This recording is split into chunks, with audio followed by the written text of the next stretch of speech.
রূপের থেকে দূরে দূরে থাকবে, খুব বেশি দরকার না পড়লে কথাই বলবে না। Got it? আমি উত্তরে শুধু হ্যাঁ বোধক মাথা নেড়েছি। যা রেগে আছে, এখন কথা বাড়ালেই ধমক মারবে পাক্কা। আফজান গম্ভীর মুখ করে বেডে বসে আছে। আমি ওর পাশে গিয়ে বসতেই ও হুট করে আমায় শক্ত করে জড়িয়ে ধরলো, যেন ছেড়ে দিলেই আমি কোথাও একটা হারিয়ে যাব। হঠাৎ এরকম কেন করছে ও? আমিও কী সব ভাবছি। আমি কোনোদিন ওর কোনো কাজ বা কথার মানে বুঝতে পেরেছি যে আজ বুঝবো? সব ইঞ্জিনিয়ারগুলোই একরকম হয়, ম্যাথের মতো জটিল আর কঠিন, কিন্তু একবার বুঝে গেলে ভীষণ মজা। না কেউ একাই এরকম, সেটা নিয়ে যথেষ্ট সন্দেহ হয় আমার। 3টা দিন কেটে গেছে, রূপে বাড়িতে আছে। ও যদিও নিজে আমার সাথে কথা বলতে চায়, কিন্তু আমি যথেষ্ট অ্যাভয়েড করি ওকে। আদ্রিয়ান এমনিতে ওর সাথে স্বাভাবিক আচরণই করে, কিন্তু মনে মনে যে বিরক্ত হয় সেটা খুব ভালো করেই বুঝতে পারি।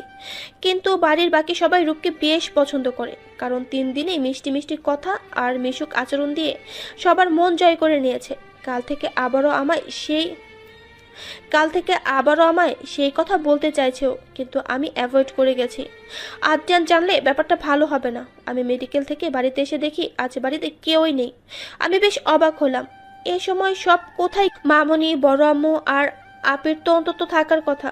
বাড়ির এরকম নীরবতা খুব বেশি অস্বাভাবিক লাগছে। আমি উপরে গিয়ে করিডোর দিয়ে নিজের রুমে যেতে নেব, তখনই কেউ আমার হাত টান দিয়ে ভেতরে নিয়ে গেল আর তাড়াতাড়ি দরজা লক করে দিল। ব্যাপারটা এত দ্রুত ঘটলো যে অবাক হওয়ার মতো পর্যাপ্ত সময়টাও পেলাম না, তবে ভয় যথেষ্ট পেয়েছি। তাকিয়ে দেখি রূপ, পুরো বাড়ি ফাঁকা। তার উপর রূপকে দরজা বন্ধ করতে দেখে আমার বুক কেঁপে উঠল। কি করতে চাইছে কি ও? আর হঠাৎ করে এভাবে টেনে রুমে এনে দরজা বন্ধ করার মানে কি? মেজাজটাই খারাপ হয়ে গেল আমার, কিন্তু ভেতরে জমে থাকা ভয়টাকে প্রকাশ না করে আমি রেগে বললাম, এটা কেমন অসভ্যতা মিস্টার রূপ?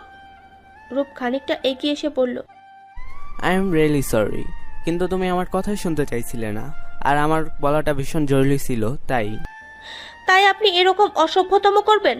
রূপ একটু অধৈর্য হয়ে বলল, আই এম সরি, কিন্তু আমার আর কোনো উপায় ছিল না। তুমি কোনো মতে আমার কথা শুনতে চাইছিলে না। আপনাকে কে বলল যে আমি এখন শুনবো? দেখুন, আপনি রিকোয়েস্ট করেছেন, তা আমি আদ্রিয়ানকে এখনো কিছু বলিনি, কিন্তু আপনি আপনার লিমিট ক্রস করলে আমি আদ্রিয়ানকে সবটা বলে দিতে বাধ্য হব। রাগান্বিত হয়ে কথাটা বলে আমি কি দরজা খুলতে গেলে রূপ এসে আমার হাত ধরে টেনে ভিতরে নিয়ে গেল। আমি এবার বেশ রেগে গিয়ে ঝাড়া দিয়ে হাতটা ছাড়িয়ে নিয়ে ঝাঁঝালো কণ্ঠে বললাম, আপনি কিন্তু বাড়াবাড়ি করছেন এবার। আমারই বাড়িতে আমার সাথে অসভ্যতম করছেন। রূপ একটু দূরে সরে দাঁড়িয়ে নরম গলায় বলল, প্লিজ আমার কথাটা একটু শুনে দেখো, জাস্ট 10 মিনিট নেব আমি। আমার কথাটা শোনা তোমার খুবই দরকার, ট্রাই টু আন্ডারস্ট্যান্ড। আমি এবার প্রচণ্ড বিরক্ত হয়ে বললাম, আমিও তো আপনাকে বলেছি যা বলার আদ্রিয়ানকে বলুন, কিন্তু আপনার কোনো ধারণা আছে যদি আদ্রিয়ান এসব জানতে পারে তাহলে আপনার সাথে কি করবে? রূপ একটা তাচ্ছিল্যের হাসি দিয়ে কি আর করবে, আমাকে মেরে ফেলবে? আমি ভ্রু কুঁচকে তাকিয়ে বললাম, আপনার কি আমার হাজবেন্ডকে খুনি বলে মনে হচ্ছে যে আপনাকে মেরে ফেলবে? রূপ একই ভঙ্গিতে বলল, যে নিজের সবচেয়ে কাছের বন্ধুকে নিজ দায়িত্বে ওরকম নৃশংসভাবে খুন করতে পারে, তার কাছে আমাকে খুন করা কোনো ব্যাপারই না। আমি চমকে তাকালাম রূপের দিকে। ওর কথাটা মাথায় ঢুকতে কয়েক সেকেন্ড সময় লাগলো আমার। আমি কাঁপা কাঁপা গলায় বললাম, কি? হ্যাঁ, ইশরাককে আর কেউ না, আদ্রিয়ানই খুন করেছে। আমি বিস্ফোরিত দৃষ্টিতে তাকালাম ওর দিকে। রাগে শরীর কাঁপছে, ইচ্ছে করছে রূপটাকে সর্বশক্তি দিয়ে অন্তত একটা চড় মারি। লোকটা ভাবলো কি করে যে আদ্রিয়ান? ও যা বলবে আমি তাই বিশ্বাস করে নেব? নিজেকে সামলে নিয়ে একটা লম্বা শ্বাস নিয়ে আমি বললাম, আপনার কি মনে হচ্ছে না আপনার জোকস ওভারলোড হয়ে যাচ্ছে? আদ্রিয়ান মার্ডার করেছে। আপনি জানেন, একদিন রাস্তায় ওর গাড়ির সামনে একটা কুকুর চলে এসেছিল। ও জানতো গাড়িটা টার্ন করলে ওটা গাছের সাথে ধাক্কা লাগবে আর ওর সাথে মারাত্মক কিছু হয়ে যেতে পারে। তবুও কুকুরটাকে বাঁচাতে গাড়িটা টার্ন করেছিল। মারাত্মক কিছু না হলেও কিন্তু ছোট ইনজুরি হয়েই ছিল, ভয়ঙ্কর কিছুও হতে পারত। আর আপনি বলছেন সেই মানুষটা খুন করেছে? তাও কাকে? ইশরাক ভাইয়াকে। মানে সিরিয়াস? রূপ চোখ সরিয়ে আফসোসের একটা নিঃশ্বাস নিয়ে বলল, সবসময় চোখে যেটা দেখা যায় সেটা সত্যি হয় না অনিমা। তুমি ওকে যেভাবে চেনো বা যেরকম মনে করো একদম সেরকম নয়। ওর ভিতরে একটা ভয়ঙ্কর নৃশংস মানুষ আছে যে প্রয়োজনে সব কিছু করতে পারে, এমনকি নিজের বন্ধুকে নির্মমভাবে হত্যাও করতে পারে। আমি এবার একটু চেঁচিয়ে বললাম, কিন্তু ও নিজের বন্ধুকে কেন মারবে যাকে ও এত ভালোবাসে? কারণ আদ্রিয়ান একজন ইঞ্জিনিয়ার বা সায়েন্টিস্টই নয়, একজন টেররিস্টও। Yes, he is a terrorist, যার কাছে নিজের ক্ষমতা জাহির করার জন্য নিরীহ মানুষের প্রাণ নেওয়া। কারোর প্রতি দয়া নেই ওর, কাউকে ছাড়ে না ওরা, কাউকে না। অনেক নিরীহ মানুষকে মেরেছে, আর এই সত্যিটাও ইশরাক জেনে ফেলেছিল, তাই ইশরাককেও মেরেছে।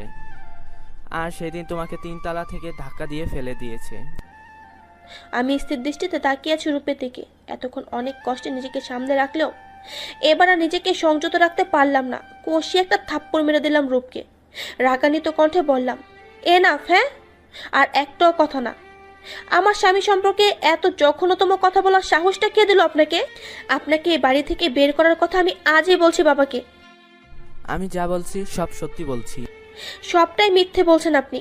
বলে চলে যেতে নিলে রূপ বলে উঠল, আর 2 বছর আগে যা হয়েছিল সেটা? আমি থমকে গেলাম।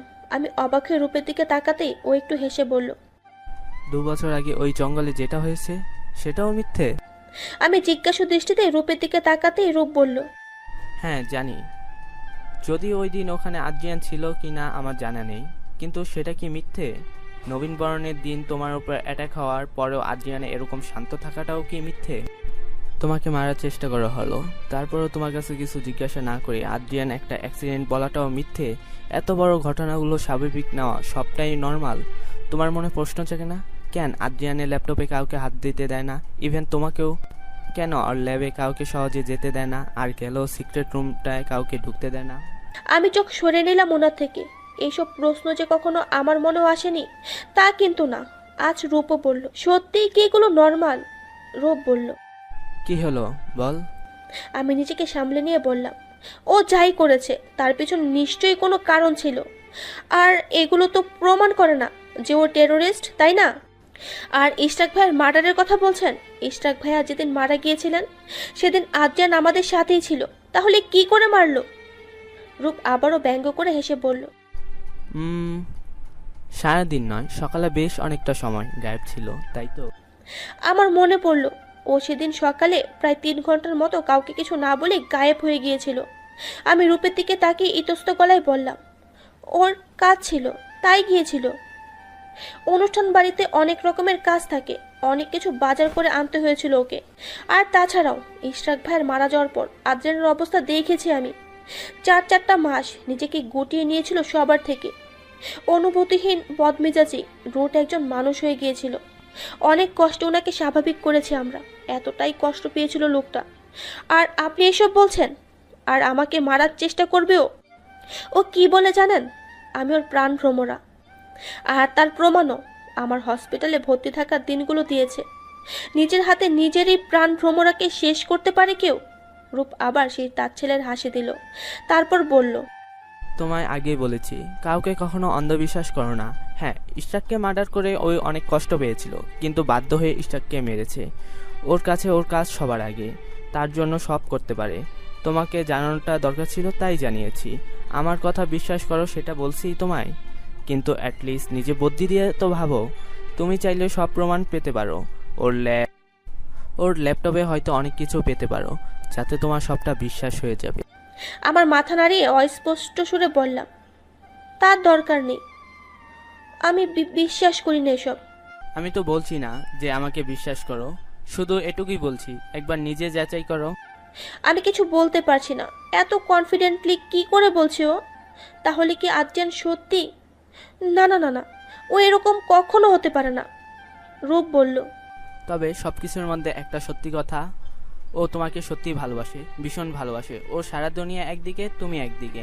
হ্যাঁ সত্যি তুমি ওর প্রাণ ভ্রমর, কিন্তু সেদিন কেন ও তোমাকে 3 তলা থেকে ধাক্কা দিয়ে ফেলে দিয়েছিল আমি জানি না, কিন্তু ওই দিয়েছিল। কারণ আপাতত তোমার মারার কোনো কারণ নেই, আর চাইলেও তোমাকে মারতে পারবে না হয়তো। তোমার মনে হয়তো প্রশ্ন জাগছে যে এত কিছু আমি কি করে জানি, আর তোমাকে কেন বলছি, আমার স্বার্থ কি সেটা আমি বলতে পারবো না তোমাকে। এটা শুনে হয়তো বিশ্বাস করবে না আমার, কিন্তু আমি বলিনি। আমার বিশ্বাস করতে নিজে প্রমাণ খোঁজো। আমি জড়িয়ে যাওয়া কণ্ঠে বললাম, প্রমাণ? তুমি সব সময় ওর সাথেই থাকো, ওর ল্যাপটপের সব ইনফরমেশন ডেফিনেটলি ওর প্যানড্রাইভে থাকবে, তুমি সেটা কালেক্ট করে দেখে নিতে পারো। আর যে করেই হোক তোমাকে ওর ল্যাবের সিক্রেট সেই রুমে যেতে হবে, সবটা ক্লিয়ার হয়ে যাবে তোমার কাছে। আমার মাথা কাজ করছে না, সব গুলিয়ে যাচ্ছে। আসলে কি করা উচিত আমার, সেটাই বুঝে উঠতে পারছি না। রূপ বলল, আর হ্যাঁ, আদ্রিয়ান যদি জানতে পারে ও কি সেটা আমি জানি, তাহলে ও আমাকে মেরে ফেলবে। এটা ঠিক যে তুমি ওর কাছে অনেক বড় কিছু, কিন্তু ওর কাজটা ওর কাছে আরো বড়। আর নিজের সেই কাজের জন্য ও ওর নিজের প্রাণ আর প্রাণ ভ্রমরার দুটোই শেষ করে দিতে পারে। তাই যা করবে সাবধানে। একবার যদি ও জেনে যায় এসব, ও তোমাকে মারতেও দুইবার ভাববে না। তোমাকে মেরে হয়তো ও নিজেও মরে যাবে, কিন্তু তোমাকে ছেড়ে দেবে না। এতটাই ভয়ঙ্কর ও। তাই আবেগে পড়ে নিজের আর তোমার পরিবারের ক্ষতি করো না। আমি তোমাদের সকলের ভালো চাই, আদ্রিয়ানেরও। তাই তোমাকে বলছি, একমাত্র তুমিই পারবে ওকে সঠিক পথে আনতে। যে কোনো ভয়ঙ্কর বিপদে জড়িয়ে যাওয়ার আগেই ওকে সঠিক পথে ফিরিয়ে আনতে হবে। আমি ভাবছি সঠিক পথ। ধরে নেই যদি রূপের কথা সত্যি হয়, তাহলে তাহলে আদ্রিয়ানকে সঠিক পথে আনার প্রশ্নই ওঠে না। এগুলো সত্যি হলে ও কেবল একটা জিনিসেরই যোগ্য, সেটা হলো শাস্তি, ভয়ঙ্কর শাস্তি। আর যাই হোক না কেন, কোনো খুনিকে ক্ষমা করা যায় না। কিন্তু এসব সত্যি হতে পারে না। আমার মন কিছুতেই মানতে রাজি নয়, কিছুতেই না। রূপ চলে যেতে নিয়ে বলল, আর হ্যাঁ, আদ্রিয়ান মানুষ নিঃশংস, ভয়ঙ্কর, খুনি যাই হোক, ও কিন্তু তোমাকে খুব ভালোবাসে, অতিরিক্ত বেশিই ভালোবাসে। ওর সব মিথ্যের মধ্যে যদি একটা সত্যি থাকে, সেটা হলো তোমার প্রতি ওর ভালোবাসা। শুধু ও যেটা করছে সেটা ভয়ানক অন্যায়। আমার যা বলার বলে দিয়েছি আমি, বাকিটা তোমার হাতে। কিন্তু খুব সাবধান, ও কিন্তু খুব ডেঞ্জারাস, এতটাই যে তুমি ভাবতেও পারছো না। বলে রূপ দরজা খুলে বেরিয়ে গেল। আর আমি ধীর পায়ে আস্তে আস্তে নিজের রুমে গিয়ে বেডে বসে পড়লাম। সবটাই এলোমেলো হয়ে যাচ্ছে। রূপের বলা প্রতিটা কথা কানে বাজছে। ওর কথাগুলো সব একেবারেই ফেলে দেওয়ার মতো নয়। আজ আদ্রিয়ানের সব অস্বাভাবিক ব্যবহারগুলো চোখে ভাসছে। আমার সাথে পরপর এতগুলো অ্যাটাককেও ইগনোর করা, ল্যাপটপে হাত দেওয়ায় ওভাবে কথা বলা, ওর ল্যাবে যেতে না দেওয়া, আর যেদিন গেলাম সেদিন এক জায়গায় বসিয়ে রাখা। উফ, কি হচ্ছে এসব? সব গুলিয়ে যাচ্ছে আমার। কিচ্ছু মেলাতে পারছি না আমি, কিচ্ছু না। নিজেকে পাগল পাগল মনে হচ্ছে। বেলকনির রেলিং ধরে আকাশের দিকে তাকিয়ে আছি। আকাশটা একটু বেশি অন্ধকার। চাঁদ আজ দেখা দেয়নি আকাশে। রাতের অন্ধকার কোনো কালেই ভালো লাগে না, কিন্তু আজ চোখ সরাতে ইচ্ছে করছে না এই অন্ধকার থেকে। মনের মধ্যেও অন্ধকার গ্রাস করছে। আমার সাথে মন আর মস্তিষ্কের লড়াই কতটা কঠিন হয় আজ বুঝতে পারছি। আমার মন বলছে জুরুপের সব কথাকে উড়িয়ে দেই, কিন্তু মস্তিষ্ক বলছে একটাবার যাচাই করে দেখতে। আচ্ছা, আমি তো জানি আদ্রিয়ান এমন কিছুই করতে পারে না, তাহলে একবার চেক করে দেখে নিতে সমস্যা কোথায়? এত ভয় কেন করছে আমার? যদি সত্যি রূপের কথাগুলো সত্যি হয়, সেই ভয়ে সবকিছু এত কমপ্লিকেটেড কেন হয়ে যাচ্ছে? সবটাই গুলিয়ে যাচ্ছে। হঠাৎ কেউ আমার মাথায় একটা টোকা মারলো। আমি চমকে পেছনে তাকিয়ে দেখি আদ্রিয়ান হেসে রেলিংয়ের সাথে উল্টো ঘুরে হেলান দিয়ে বলল, তো ভাবনা কুমারী, আজও কি আমার ভাবনা মগ্ন ছিলে নাকি? আমি স্থির দৃষ্টিতে আদ্রিয়ানকে দেখছি। রুম থেকে আসা লাইটের পুরো আলোটাই ওর উপর এসে পড়ছে। কত সুন্দর লাগছে দেখতে। আচ্ছা, এই মানুষটার পক্ষে এতটা ভয়ঙ্কর হওয়া কি সম্ভব? আমি ঠোঁটের কোণে হালকা হাসি ফুটিয়ে বললাম, তোমার সেটাই মনে হয়? ও হাত বাড়িয়ে আমার কপালের চুলগুলো সরিয়ে দিতে দিতে বলল, মনে হয় কি না জানি না, কিন্তু ইচ্ছা হয়। আমি কিছু না বলে চুপ করে রইলাম। আদ্রিয়ানও চুপ করে রইল। কিছুক্ষণ পর আমি আদ্রিয়ানের দিকে তাকিয়ে বললাম, আচ্ছা, তোমার ল্যাবে কেন সবাইকে যেতে দাও না, স্পেশালি সেই সিক্রেট রুমে? আদ্রিয়ান ঠোঁটের কোণে ঝুলে থাকা হাসিটা মলিন হয়ে গেল। ও একটু শক্ত কণ্ঠে বলল, ওটা আমার অফিসিয়াল কাজের ব্যাপার অনি। ডোন্ট ইউ থিঙ্ক তোমার এসব নিয়েও মাথা না ঘামানোই বেটার? আমি ছোট্ট একটা শ্বাস নিয়ে মাথা নেড়ে বললাম, সরি। বলে রেলিং ধরে আবার আকাশ দেখায় মনোযোগ দিলাম। হঠাৎ ও আমার পেছন থেকে জড়িয়ে ধরে বলল, রাগ করলে? না না, রাগ কেন করতে যাব? সরি। সরি কেন? সময় এলে বলবো। আবারও বেশ অনেকটা সময় নীরবতায় কাটলো। নীরবতা ভেঙে আমি আর্যকে আদ্রিয়ানের দিকে তাকিয়ে শান্ত কণ্ঠে বললাম, ইস্টাক ভাইয়াকে মিস করো না? আদ্রিয়ানও এবার ঘুরে আকাশের দিকে তাকিয়ে তার ছেলে সুরে বলল, হঠাৎ এই প্রশ্ন করলে যে? আমিও চোখ সরিয়ে আবার অন্ধকারাচ্ছন্ন আকাশে তাকিয়ে বললাম, এটাই কি উত্তর ধরে নেব? নিতেই পারো। আমি দীর্ঘশ্বাস নিলাম, কিন্তু কিছু বললাম না, কারণ বলার মতো নেইও আমার কাছে কিছু। আমায় নিজে থেকে ঘুরিয়ে কপালে গভীরভাবে চুমো দিয়ে বলল, ভালোবাসি। আমি কিছুক্ষণ স্থির দৃষ্টিতে আদ্রিয়ানের দিকে তাকিয়ে থেকে আমি ঠোঁটের কোণে একটু বাঁকানো হাসি ফুটিয়ে বললাম, ও আমার চোখে চোখ রেখে একই ভঙ্গিতে হাসলো। আমি ওকে ছাড়িয়ে নিয়ে বললাম, চলো, ঘুমাবে না? হ্যাঁ চলো। এরপর দুজনে মিলে ঘুমোতে চলে গেলাম। আদ্রিয়ান শুয়ে পড়ার পর আমি শুতে নিব, তখনই আদ্রিয়ান বলল, বুকে আসবে? আমি বেশ অবাক হলাম। রুজ তো নিচেই বুকে টেনে নেয়, আর আজ জিজ্ঞেস করছে কেন, ওর আবার কি হলো? কিন্তু আমি কিছু না বলে ওর বুকে মাথা রাখলাম। ও আমাকে শক্ত করে নিজের সাথে জড়িয়ে নিল। দেখতে দেখতে 2 দিন কেটে গেল। এই 2 দিনে সবকিছু ঠিক চললেও আমি আদ্রিয়ানের সাথে আমার ব্যবহারে খুব সামান্য হলেও জড়তে এসেছে। রূপের বলয় কথা আর যুক্তিগুলো অনেক চেষ্টা করেও মন থেকে বাদ দিয়ে দিতে পারিনি। আর এগুলো সারাক্ষণ আমার মাথায় চলছে। এমন না যে আমি আদ্রিয়ানকে অবিশ্বাস করছি, কিন্তু কোথাও একটা কিন্তু থেকেই যাচ্ছে। রূপ যা বলেছে সব না হয় মিথ্যে, কিন্তু আমি নিজে যেটুকু সাক্ষী, আমার মনে যেটুকু প্রশ্ন আছে, তার জন্য তো অন্তত আমার সবটা জানা দরকার। সব। কিন্তু অদ্ভুত ব্যাপার হলো, আমার আচরণের এই পরিবর্তনগুলো যেন আদ্রিয়ান বুঝেও বুঝছে না। রূপ এর মাঝে 2 বার আমার সাথে এই বিষয়ে কথা বলেছে, আমি শুনেও শুনিনি। ড্রয়িং রুমে বসে এসব ভাবতে ভাবতেই মামুন এসে বলল, অনি, হিয়ার জন্য এই চালতার টকটা করেছি, এটা গিয়ে ওর রুমে একটু দিয়াই তো, মেয়েটা কাল থেকেই টক টক করছিল। আমি মুচকি এসে মাথা নেড়ে উঠে গেলাম টকের বাটিটা নিয়ে।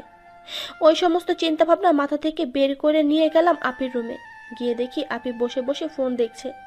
আমি গিয়ে বসে গলা ছাড়তেই আপি ফোন থেকে চোখ তুলে আমার দিকে তাকালো। আমি বাটিটা আপির দিকে এগিয়ে দিয়ে ভ্রু নাচিয়ে বললাম, কি ব্যাপার, ফোনে ডুবে আছো যে? ভাইয়ের সাথে কথা বলছো?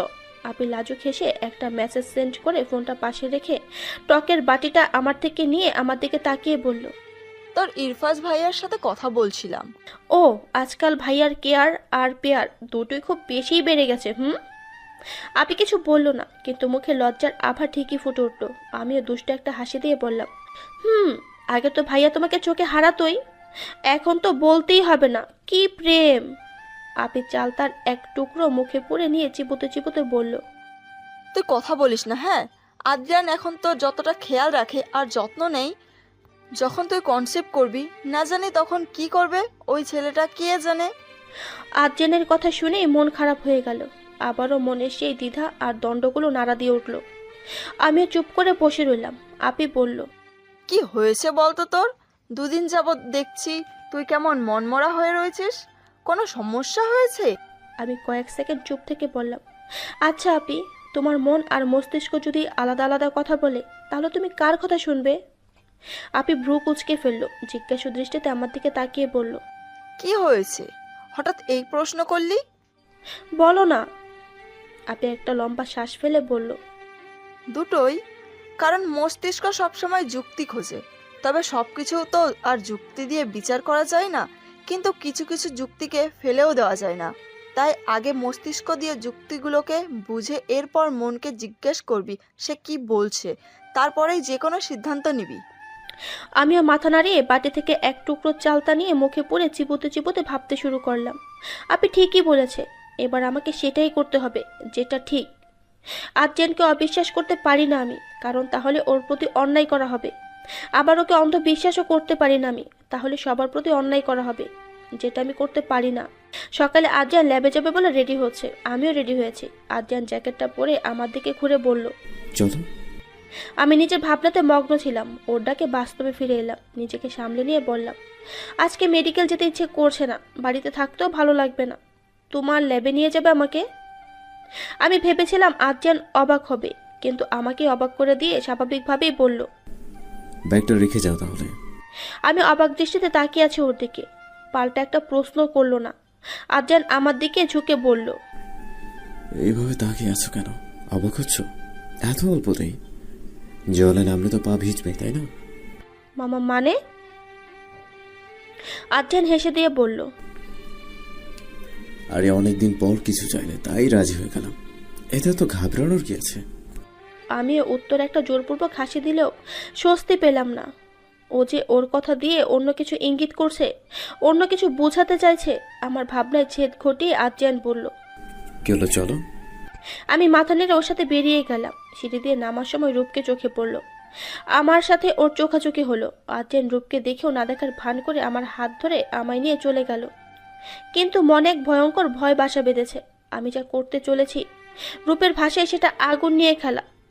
কিন্তু আমার বিশ্বাস আছে আমি এমন কিছুই পাবো না যেটাতে আমায় আদ্রিয়ানকে দোষী মনে হয়। আমি চুপচাপ ল্যাবে আদ্রিয়ানের কেবিনে বসে আছি। আদ্রিয়ান আর আদিব ভাইয়া এক মনে দুজন দুটো ল্যাপটপে কাজ করে যাচ্ছে। আমি টেবিলে বসে গালে হাত দিয়ে ভাবছি কি করা যায়। ওরা না সরে গেলে তো আমি আমার কাজটাও করতে পারবো না। সকাল থেকে ওয়েট করছি কখন ওরা এদিক ওদিক যাবে আর আমি সিক্রেট রুমে ঢুকবো। আচ্ছা, আদ্রিয়ান আমায় একা না ছাড়লে তো আমি কিছুই করতে পারবো না।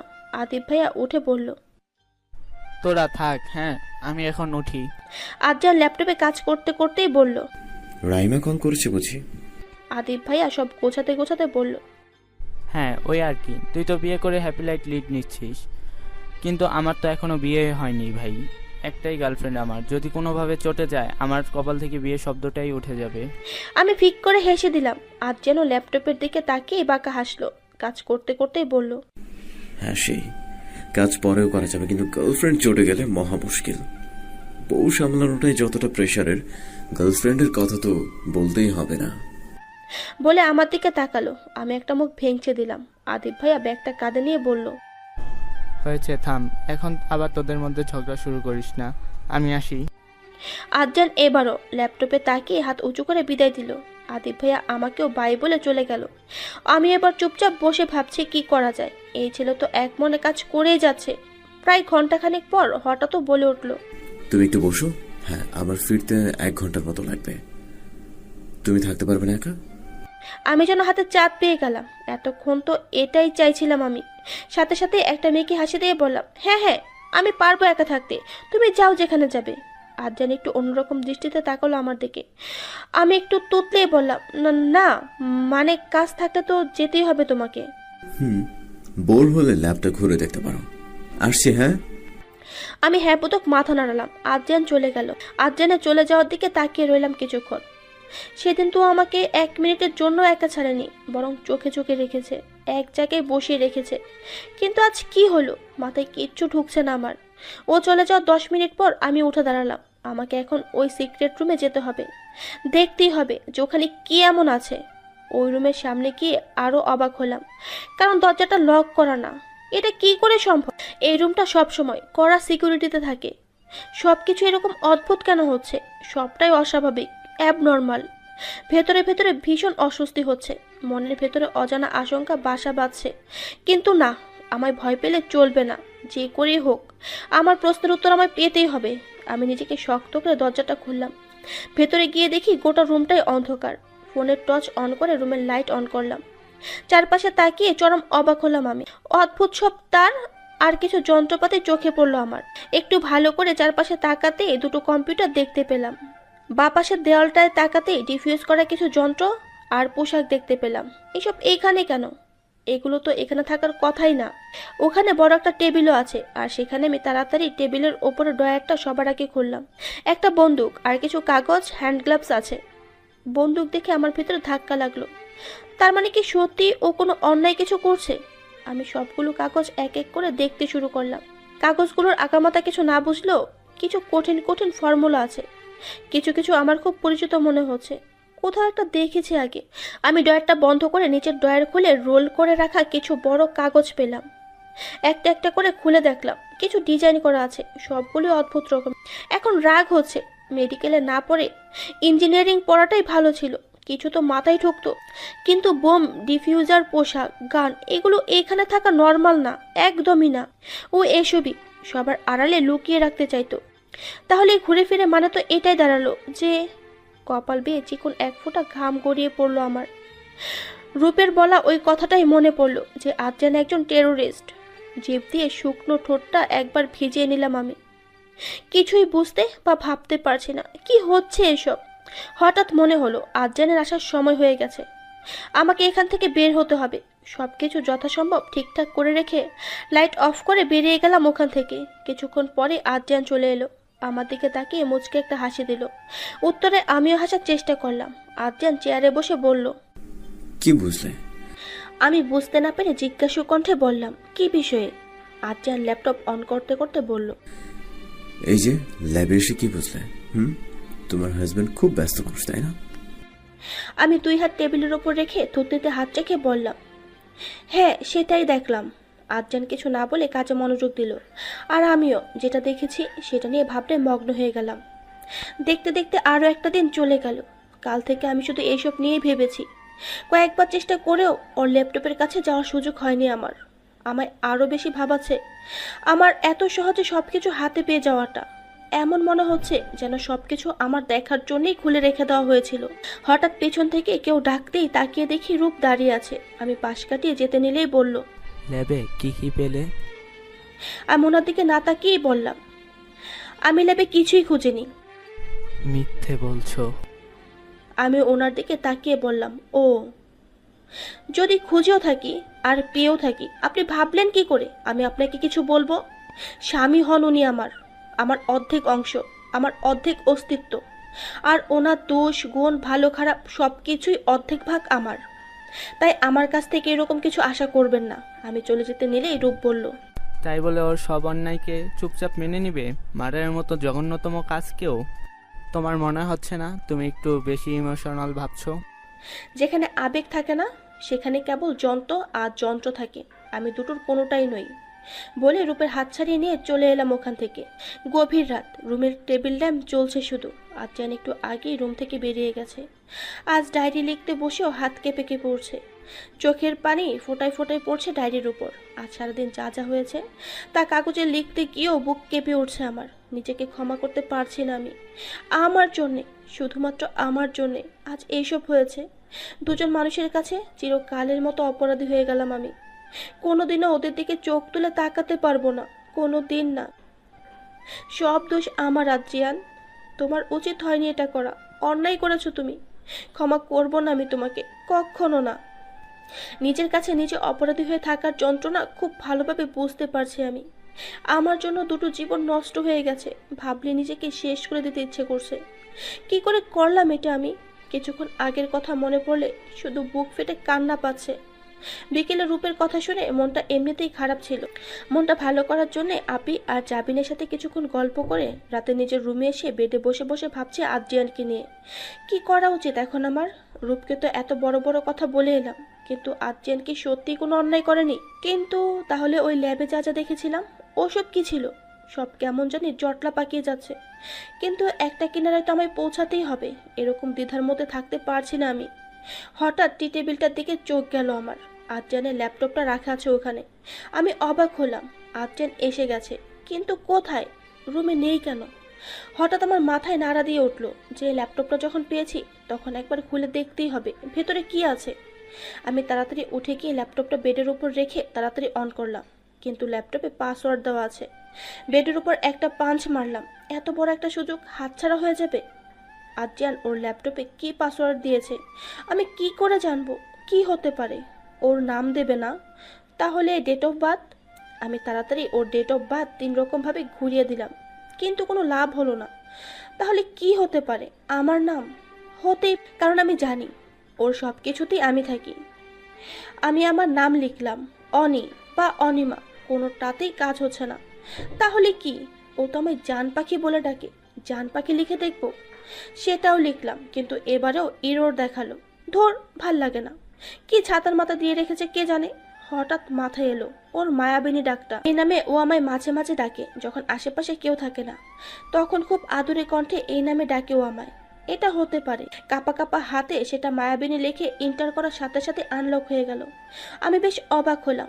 চোখের কোণে না চাইতেও জল জমা হলো। একটা মেয়েকে যে এতটা ভালোবাসতে পারে, সে কখনো কোনো অন্যায় করতে পারে?